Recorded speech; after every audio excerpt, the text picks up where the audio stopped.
With us today is Jennifer Brenner from Jobs for Ohio Graduates, as well as Rachel Jolly-Koski. Good morning.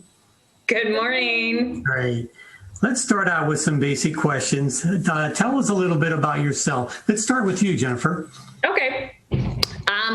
I've been with Jobs for Ohio's Graduates going on 21 years this fall. I've been a career specialist, and then I transferred into more of the employment side for our employment team, and now I am the business and community engagement coordinator. So I coordinate with my team, and we develop relationships with employers and community partners to help build our students up by mentorships and work experiences and that type of thing. Rachel, how about yourself? So I am actually a former Jog student. So I went through the program. Jog changed my life. I like to tell everyone that we're undercover superheroes because we do help our students grow, and we give them the tools that they need to be successful and self-sustainable. I served on the board for a couple years. I volunteered, and then I couldn't get enough of it, so I came over here. I've been here for 2.5 years. I am now a part of the employment team as well. So we're always looking for businesses to connect our students with to help them succeed. I know a little bit about Ohio Jobs for Ohio Graduates, but tell your audience a little bit more, Jennifer, please. Okay.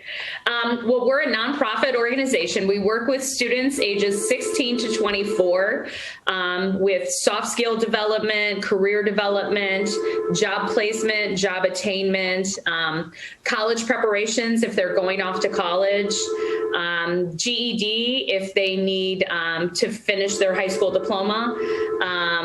We're like surrogate parents a lot of times. So we kind of, whatever barriers are facing our clients and our students, we try to knock those down. So if it's transportation, what can we do to get them from point A to point B? Is it a gas card if they actually have a car? Is it a bus pass if they don't have any transportation? Is it buying them a bike because they need something more reliable?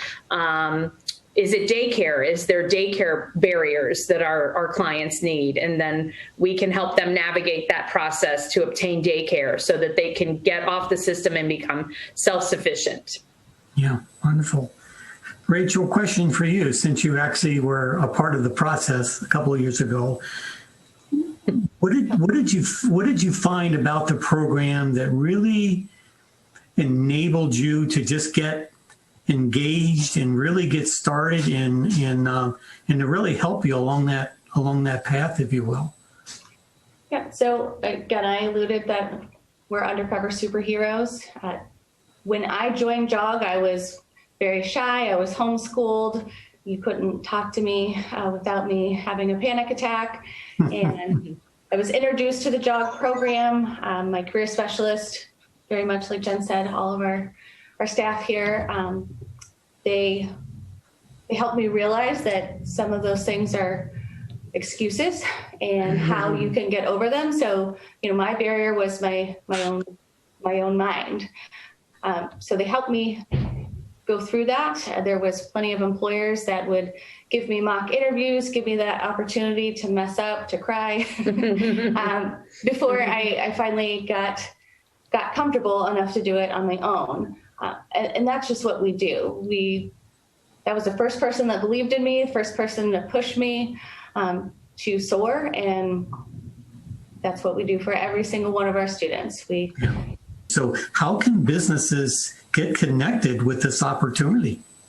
Well, several different ways. I I alluded to, we have a work experience program that we operate. So we have two different versions of that. And Ed, you're probably familiar with our summer version, where we look for employers to actually host students at their job site.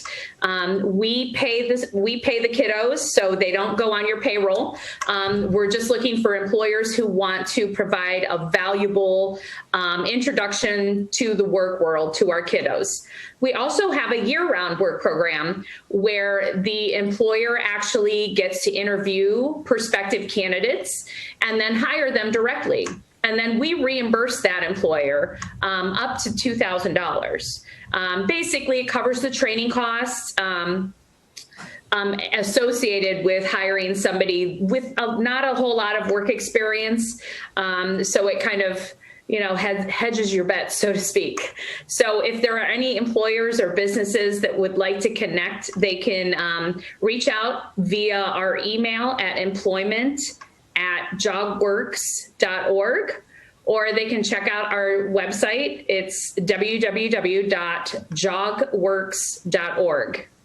Okay. And both of those methods, or they can call directly to our Medina office, which is 330-725-2919. And they'll be directed to my voicemail, and they could just leave a voicemail and we'll get back in touch with them. And we do Zoom meetings, and we also actually go out in the public and meet with prospective employers and explain further details about how the program kind of works. Awesome. Great. So what would you say is the biggest challenge that you're facing today?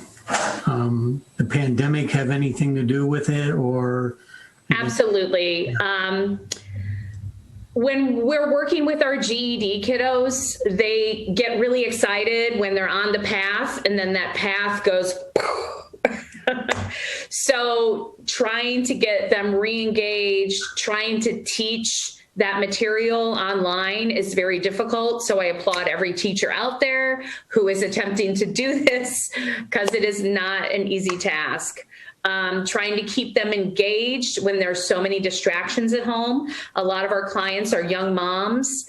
So you can imagine having a young kiddo at home and trying to navigate a Zoom class, or, trying to get groceries when you don't have a car. And it's just very challenging for our clients. So there's a lot more barriers that we have to kind of navigate and help knock down as best we can. I don't know. Do you want to speak more on the employment side, trying to find employers who don't have?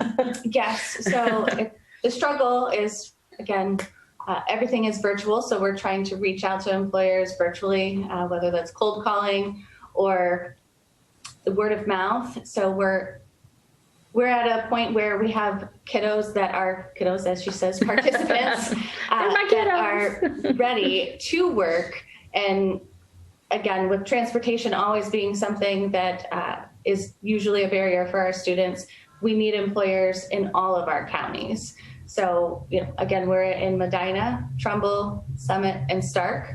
So we're always looking for employers. And again, just a challenge now is everything is virtual. So if you're not in the office, it doesn't do me any good to keep calling you, and vice versa. If I'm not out there and about networking, you're not going to know about me. So what enables you to get up every day with that smile and with that passion to continue doing what you're doing, Jennifer? Oh, we just had a placement today of a student who just landed her first big girl job, and she starts at Sandridge. So we're hoping that she does an amazing job for our friends at Sandridge. We had another young man who came in with a lot of barriers, some addiction issues, and he was getting over that, and he's in treatment, and we got him an awesome opportunity. Shout out to Buckeye Fresh and Kim over there and her team have taken him on, and so far he's doing good. So those little wins are kind of what keep us all going, I think. Yeah. Rachel, anything from your end in regards to that question? Again, we kind of cover everything. We can say that, we specifically do one thing, but honestly, we're there, we're their cheerleaders, and I know what the program meant to me, and if I can have just a small part in helping another client or participant, that makes it all worth it. Awesome. One person matters to me, so. Well, thanks for both of you for being with us this morning. You do make a difference. You do absolutely make a difference, and I hope the passion and the energy continues. Again, thank you, and we will be right back. Hey guys, how are you today? Good. I'm here to talk about how with technology you can make amazing worlds. Come with me. My team and I bring the Halo world to life. Is that you? That is me. I wasn't a math genius and I knew nothing about coding. But you guys do. You guys have the power to change things. I want your job. I want you to have my job.